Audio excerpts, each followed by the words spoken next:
Hello guys, welcome to our channel. तो guys, जैसा कि हमने कल लोअर पीसीएस का प्री का जो पहला पेपर था उसके हमने पहले स्टार्टिंग के 50 क्वेश्चन कल लगा लिए थे। तो आज हम उसी का रिदम को कंटिन्यूस करते हुए आज पीछे के जो मतलब 51 से लेकर 100 नंबर तक क्वेश्चन हैं उनको हम आज सॉल्व करेंगे। इस पेपर को सॉल्व करके हम अपनी आगामी जो परीक्षाएं हमारे आने वाली हैं, पटवारी, लेखपाल, कनिष्ठ सहायक और वन दरोगा मतलब फॉरेस्ट गार्ड, तो उसके लिए हमें इस पेपर को सॉल्व करके हम थोड़ा उसको आसानी होगी उस पेपर को समझने के लिए। तो आगे हम इस पेपर को सॉल्व करते हैं कि जिससे कि आगे हमारा पेपर का हमको पता लग जाए कि पेपर का लेवल क्या रहने वाला है। ठीक है, तो आज के सेशन का हम पहला क्वेश्चन करते हैं 51 से। तो जैसा कि पहला ही क्वेश्चन दिया हुआ है, उत्तराखंड आर्थिक सर्वेक्षण 2018-19 के अनुसार उत्तराखंड के निम्न में से किस जनपद की प्रति व्यक्ति आय 2016-17 में सर्वाधिक रही थी? तो वह रही थी हरिद्वार की। अगला क्वेश्चन है, निम्नलिखित में से कौन सा युग्म सही सुमेलित नहीं है? तो यहाँ पर जो ये स्थान दिए गए हैं और इनका जनपद दिए गए हैं, तो देखना है हमें कि कौन सही नहीं है। जैसे कि पहला ही खिरसू पौड़ी गढ़वाल बिल्कुल सही है, औली चमोली बिल्कुल सही है, लेकिन कौसानी पिथौरागढ़, तो कौसानी जो है पिथौरागढ़ में ना होकर के बागेश्वर में है। ठीक है, और शीतला खेत अल्मोड़ा सही है। भौगोलिक क्षेत्रफल की दृष्टि से उत्तराखंड राज्य भारतीय राज्यों में किस स्थान पर है? मतलब उत्तराखंड भौगोलिक क्षेत्रफल के आधार पर किस स्थान पर है? तो यह हमारा 19वें स्थान पर है। अगला 54th क्वेश्चन है, उत्तराखंड राज्य का लिंगानुपात 2011 की जनगणना के अनुसार कितना है? तो लिंगानुपात हमारा उत्तराखंड का जो अभी 2011 की जनगणना के अनुसार है वह है 963। अगला क्वेश्चन है 55 क्वेश्चन है। अब नीचे दिए नामों में से उस नेपाली राजा का नाम इंगित कीजिए जिसने 12वीं सदी के अंत में खसदेश, केदार भूमि और दानव भूतल प्रदेश पर राज्य किया था। तो उस राजा का नाम क्या है? तो अशोक चल। ठीक है, अगला क्वेश्चन है 56 क्वेश्चन है, चिपको आंदोलन कहाँ शुरू हुआ था? तो चिपको आंदोलन कहाँ हुआ था? तो यह चमोली के गोपेश्वर गांव से शुरू किया गया था और चिपको आंदोलन शुरू करने का श्रेय गौरा देवी को जाता है। ठीक है, चिपको वुमन कहलाती हैं वो। 57th क्वेश्चन है, उत्तराखंड में सर्वाधिक एवं न्यूनतम जनसंख्या वाले जनपद कौन से हैं? तो हम जैसे सभी जानते हैं कि जैसे कि सर्वाधिक जनसंख्या हरिद्वार में है और सबसे कम जनसंख्या जो है रुद्रप्रयाग में है। भारत के प्रथम कृषि विश्वविद्यालय की स्थापना पंतनगर में हुई थी। तो भारत में कृषि विद्यालय की स्थापना जो की गई थी पंतनगर में 17 नवंबर 1960 को करी गई थी। और यहाँ पर एक ध्यान रखने योग्य बात यह है कि जो पंतनगर विश्वविद्यालय है तो उसके जो मतलब उसके आगे गोविंद वल्लभ पंत जी का नाम कब जुड़ा था? तो 1972 में उनका नाम उसके उसके आगे जोड़ा गया था, तभी इसका नाम गोविंद वल्लभ पंत विश्वविद्यालय करा गया है। ठीक है, उत्तराखंड 59th क्वेश्चन है, उत्तराखंड राज्य के अस्तित्व में आने के बाद प्रथम बार राष्ट्रपति शासन कब लगाया गया था? तो राष्ट्रपति शासन उत्तराखंड में लगा था 27 मार्च 2016 से 11 मई 2016 तक लगाया गया था, 46 दिन का। और यहाँ पर ये ध्यान और रखने बात यह है कि यह उस समय हमारे उत्तराखंड के मुख्यमंत्री कौन थे? हरीश रावत। 60 नंबर का क्वेश्चन है, निम्नलिखित में से ब्रिटिश कुमाऊं के किस कमिश्नर ने पुलिस व्यवस्था के स्थान पर सामान्य प्रशासन के लिए पटवारी व्यवस्था लागू की थी? तो उस समय हमारा कुमाऊं कमिश्नर कौन था? William trail. ठीक है, और यह 1819 में यह व्यवस्था शुरू करी गई थी। अगला क्वेश्चन है, उत्तराखंड की विधानसभा में अनुसूचित जाति के प्रत्याशियों के लिए कितने स्थान आरक्षित किए गए हैं? तो 13। ठीक है, दो हमारे 13 स्थान हमारे अनुसूचित जाति के लिए है, जबकि 2 स्थान हमारे अनुसूचित जनजाति के लिए है। ब्रिटिश गढ़वाल का मुख्यालय 1840 में कहाँ था? ब्रिटिश गढ़वाल का 1840 में मुख्यालय कहाँ था? तो यह था हमारे पौड़ी में। ठीक है, अगला 63 क्वेश्चन है, 63वां क्वेश्चन, उत्तराखंड में पंचायतों की वित्तीय स्थिति का पुनर्वलोकन करने हेतु राज्य वित्त आयोग का गठन कौन करता है? तो राज्य वित्त आयोग का गठन कौन करता है? तो वो हमारे राज्यपाल। ठीक है, राज्यपाल राज्य वित्त आयोग का गठन करता है। ठीक है, अटल न्यू इंडिया चैलेंज, अटल न्यू इंडिया चैलेंज जो योजना चलाई गई थी यह 2018-19 में चलाई गई थी। अच्छा क्वेश्चन है, ग्रामीण एवं कृषि विकास समिति की स्थापना कहाँ की गई थी? ग्रामीण एवं कृषि विकास समिति की स्थापना हल्द्वानी में की गई थी। ठीक है, नैनीताल, अगला 66 क्वेश्चन है, नैनीताल में राजभवन की स्थापना किस वर्ष की गई थी? तो नैनीताल में राजभवन की स्थापना 1897 में की गई थी। ठीक है। कुमाऊं मंडल विकास निगम एवं गढ़वाल मंडल विकास निगम की स्थापना कब की गई थी? तो कुमाऊं मंडल और गढ़वाल मंडल की स्थापना 31 मार्च 1976 को करी गई थी।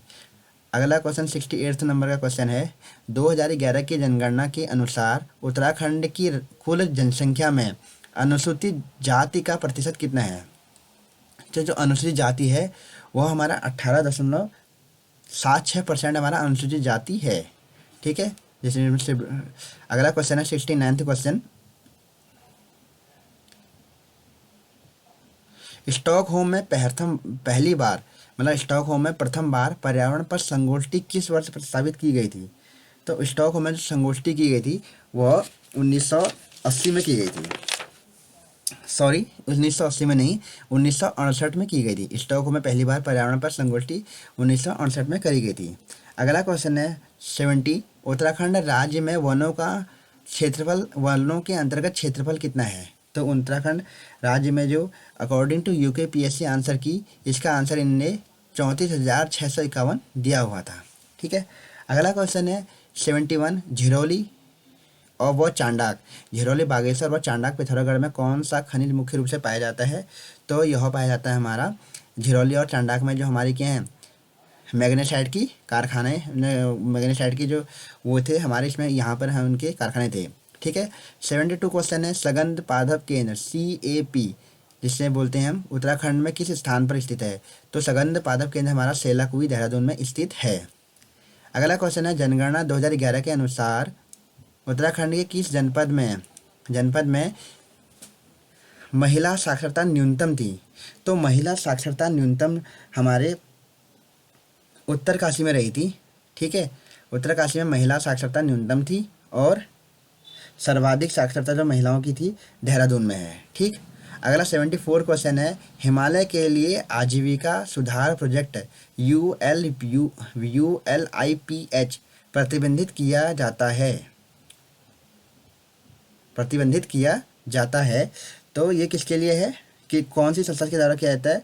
उत्तराखंड ग्राम्य विकास समिति के द्वारा। ठीक है। उत्तराखंड ग्राम्य विकास समिति के द्वारा। अब यहाँ पर मेल करने हैं सूची 1 को सूची 2 से। अब देखो इसमें पहला ही क्वेश्चन है अधिकतम क्षेत्रफल वाला जिला। तो अधिकतम क्षेत्रफल हमारा यहाँ पर उत्तरकाशी का होगा। न्यूनतम क्षेत्रफल वाला जिला सबसे कम जो है हमारा चंपावत का होगा। अधिकतम जनसंख्या वाला जिला हमारा सर्वाधिक जनसंख्या हरिद्वार में। अधिकतम साक्षरता वाला जिला तो हमारी साक्षरता सर्वाधिक कहाँ पर है? देहरादून में। तो इसका जो हमारा कोड मिलेगा तो वो मिलेगा ऑप्शन सी। ठीक है। ऑप्शन सी मिलेगा 3 4 2 1। अगला 76 क्वेश्चन है, निम्नलिखित में से कौन सी मद उत्तराखंड राज्य घरेलू उत्पाद के आंकलन में 2019-20 के दौरान प्राथमिक क्षेत्र में सम्मिलित नहीं है? तो इसमें कौन सा सम्मिलित नहीं होगा? तो देखो इसमें प्राथमिक क्षेत्र में पशुपालन भी आता है, वानिकी में, इनमें से कोई भी इसका आंसर होगा, इनमें से कोई नहीं, इनमें से कोई भी प्राथमिक क्षेत्र में नहीं आएंगे। ठीक है। अगला 77 क्वेश्चन है, उत्तराखंड राज्य द्वारा किस तिथि से किसान प्रोत्साहन पेंशन योजना शुरू की गई थी? तो उत्तराखंड शासन द्वारा जो उत्तराखंड प्रोत्साहन पेंशन योजना 15 अगस्त 2014 से शुरू की गई है। 15 अगस्त 2014 से। अगला क्वेश्चन है 78th क्वेश्चन है, फिरोमोन्स उदाहरण है। तो फिरोमोन्स किसका उदाहरण है? बाह्य हार्मोन का। सॉरी, स्लाइड आगे चली गई है।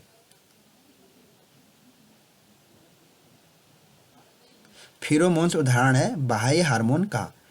आइसोटोनिक घोलों में सामान्य होते हैं उनके, आइसोटोनिक में क्या सामान्य होते हैं? उनका क्या समान होते हैं? परासरण दाब। निम्नलिखित में से किसके कारण आसमान नीला दिखाई देता है? तो यह क्वेश्चन का आंसर क्या होगा? प्रकाश के प्रकीर्णन के कारण आसमान का रंग नीला दिखाई देता है। प्रथम ट्रांसजेनिक जंतु का नाम क्या है? तो प्रथम ट्रांसजेनिक जंतु का नाम है डॉली। ठीक है। अगला है 82 क्वेश्चन है, निम्नलिखित में से कौन एक वाष्पशील कार्बनिक यौगिक नहीं है? तो इनमें से कौन एक वाष्पशील कार्बनिक यौगिक नहीं है? तो HCl हाइड्रोक्लोरिक अम्ल, ठीक है। निम्नलिखित 83 है, निम्नलिखित में से कौन एक ऑपरेटिंग सिस्टम है? तो इनमें से कौन एक ऑपरेटिंग सिस्टम नहीं है? देखो यूनिक्स है, लिनक्स है, विंडोज 11 है, लेकिन जावा ऑपरेटिंग सिस्टम नहीं है। जावा एक प्रोग्रामिंग लैंग्वेज है, ठीक है। 84 क्वेश्चन है, डायोड का उपयोग किया जा सकता है। तो डायोड का उपयोग किसमें किया जाता है? प्रत्यावर्ती धारा को एक दिश धारा में बदलने के लिए, ठीक है, डायोड का प्रयोग किया जाता है। 85वां क्वेश्चन है, निम्नलिखित में से कौन सल्फर डाइऑक्साइड प्रदूषण का सर्वोत्तम सूचक है? तो सल्फर डाइऑक्साइड का सर्वोत्तम सूचक कौन है? तो शैवाल लाइकेंस जो हमारी है, इसके सर्वोत्तम सूचक है। अगला क्वेश्चन है, यूरिक अम्ल नामक नत्रजनीय अवशिष्ट उत्सर्जित किया जाता है। तो ये किसके द्वारा उत्सर्जित किया जाता है? तो यह पक्षियों तथा छिपकली दोनों के द्वारा उत्सर्जित किया जाता है। अगला 87वां क्वेश्चन है, प्रसिद्ध समाचार पत्र इंडियन ओपिनियन किसके द्वारा प्रारंभ किया गया था? तो इंडियन ओपिनियन मोहनदास करमचंद गांधी द्वारा शुरू किया गया था। शिक्षा की प्रारंभ किया गया था। 88वां क्वेश्चन है, शिक्षा की वर्धा योजना किसके द्वारा प्रस्तावित की गई थी? तो शिक्षा की जो वर्धा योजना आई थी, तो यह महात्मा गांधी के द्वारा शुरू करी गई थी, ठीक। अगला क्वेश्चन है 89, एक अनावर्ती बीजी की पत्ती में 16 गुणसूत्र हैं, इनके भ्रूणकोश में कितने गुणसूत्र होते हैं? तो इसके भ्रूणकोश में होंगे हमारे 8 गुणसूत्र। 90वां क्वेश्चन है, A.O. ह्यूम का वह जीवनी लेखक कौन था जो बाद में इंडियन नेशनल कांग्रेस का अध्यक्ष बना था? तो कौन था? विलियम वेडरबर्न, ठीक है। विलियम वेडरबर्न जो था A.O. ह्यूम का जीवनी लेखक था, ठीक। अगला क्वेश्चन है, तीन कठिया अनुबंध किस आंदोलन से संबंधित है? तो तीन कठिया संबंध किससे है? चंपारण सत्याग्रह, जो कि 1917 में हुआ था। 92वां क्वेश्चन है, 16वें प्रवासी भारतीय दिवस की थीम क्या है? तो 16वें प्रवासी भारतीय दिवस की थीम थी आत्मनिर्भर भारत में योगदान। अब अगला 93वां क्वेश्चन है, सन 2020 में हिंदी कविता के लिए साहित्य अकादमी पुरस्कार से सम्मानित किया गया था। तो यह ये थी अनामिका, ठीक है। अनामिका को 2020 का हिंदी कविता के लिए साहित्य अकादमी पुरस्कार दिया गया था। वर्तमान में दिल्ली का उपराज्यपाल कौन है? तो वर्तमान में इसके अकॉर्डिंग टू इसके अनुसार अनिल बैजल हैं, ठीक है। दो अभी वर्तमान में चेंज हो गए हैं, उसको आप देख लेना। 95वां क्वेश्चन है, सन 2020-21 के लिए फिक्की का नया अध्यक्ष किसे नियुक्त किया गया है? तो उस समय जो फिक्की के नए अध्यक्ष थे, फिक्की के जिस समय ये पेपर कराया गया था, उस समय फिक्की के अध्यक्ष उदय शंकर थे, ठीक है। लेकिन वर्तमान में 2022 में जो फिक्की के सदस्य हैं, अध्यक्ष हैं, वो हैं शुभ्रकांत पांडा, ठीक है। शुभ्रकांत पांडा भी वर्तमान में फिक्की के अध्यक्ष हैं। 96वां क्वेश्चन है, निम्नलिखित में से कौन खिलाड़ी ने टोक्यो पैरालंपिक्स में एथलेटिक्स में स्वर्ण पदक जीता था? तो इसमें किसने जीता था? सुमित अंतिल ने भाला फेंक में गोल्ड जीता था। और अगर बोलें कि प्रमोद भगत का संबंध किससे है, तो प्रमोद भगत का संबंध बैडमिंटन से है, और मनीष नरवाल का संबंध निशानेबाजी से है, और कृष्णा नागर का संबंध बैडमिंटन से है। अगला है 97 क्वेश्चन, नोबेल 108वें भारतीय विज्ञान कांग्रेस का आयोजन कहाँ किया गया था? तो 108वें भारतीय विज्ञान कांग्रेस का आयोजन पुणे में किया गया था। 98 क्वेश्चन है, नोबेल शांति पुरस्कार 2021 के विजेता किस देश से संबंधित हैं? तो नोबेल का जो शांति पुरस्कार मिला था, वो फिलीपींस और रूस को मिला था, के संबंध था उनका, ठीक है। 99 क्वेश्चन है, अंतर्राष्ट्रीय बालिका दिवस मनाने के लिए एक दिन के लिए उच्च आयुक्त प्रतियोगिता की 5वीं विजेता कौन है? तो उनका नाम है अदिति महेश्वरी अंतर्राष्ट्रीय बालिका दिवस पर एक दिन के लिए उच्चायुक्त बनी थी, ठीक है। हमारा अभी 100वां क्वेश्चन है, भारत में विद्युत तार का जनक किसे माना गया है? तो भारत में विद्युत तार का जनक डलहौजी के द्वारा लॉर्ड डलहौजी को माना जाता है। तो गाइज अभी हमने यहाँ पर लोअर पीसीएस का पूरा पेपर सॉल्व कर दिया है। इसके 2 पार्ट हैं। पार्ट फर्स्ट हमने पहले किया था, जो कि 1 से लेकर के 50 तक क्वेश्चन दिए गए थे उसमें, और अभी हमने 50 से 100 तक क्वेश्चन यहाँ पर सॉल्व कर दिए हैं। तो इसको आप ज़रूर से इसको सॉल्व कर लीजिएगा, जिससे कि आपको इसको जो आगे आगामी पेपर हैं उनमें आपको इसको सॉल्व करके आपको थोड़ा हेल्प मिलेगी। तो अगर आपको मेरा यह वीडियो अच्छा लगा तो आप प्लीज़ सब्सक्राइब और मेरे चैनल को सब्सक्राइब कीजिए।